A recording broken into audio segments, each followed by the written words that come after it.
పాకిస్తాన్ కు భారత్ గట్టి షాక్ ఇచ్చింది. ఇస్లామాబాద్ లోని భారత హై కమిషన్ వెలుపల పాకిస్తాన్ అధికారులు భద్రతా బారిగేడ్లను తొలగించిన 3 రోజుల తర్వాత ఢిల్లీలోని పాకిస్తాన్ హై కమిషన్ వెలుపల ఏర్పాటు చేసిన భద్రతా బారిగేడ్లను అధికారులు తొలగించారు.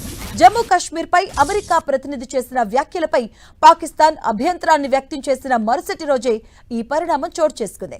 పాక్ హై కమిషన్ కార్యాలయానికి చెందిన వీసా విభాగం సమీపంలోని లైన్లలో నిర్ణీత ప్రాంగణ పరిధికి వెలుపల ఉన్న క్యూ లైన్లు అలాగే బారిగేడ్లను అధికారులు తొలగించినట్టుగా తెలుస్తోంది.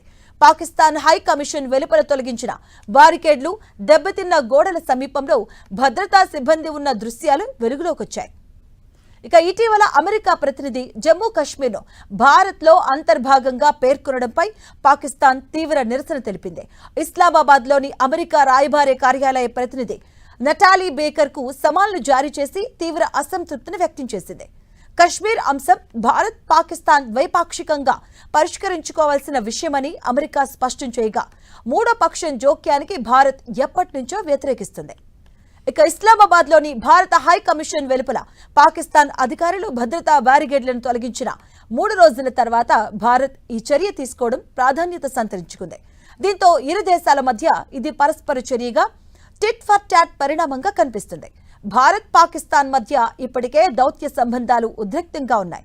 గత ఏడాది ఇరు దేశాల మధ్య సైనిక ఘర్షణ చోటు చేసుకున్న నేపథ్యంలో ఇరు దేశాలు పరస్పర చర్యలను నిశితంగా గమనిస్తున్నాయి. ఈ పరిస్థితుల్లో దౌత్య కార్యాలయాల దగ్గర భద్రతా ఏర్పాట్లలో మార్పులు చోటు చేసుకోవడం చర్చనీయాంశంగా మారింది.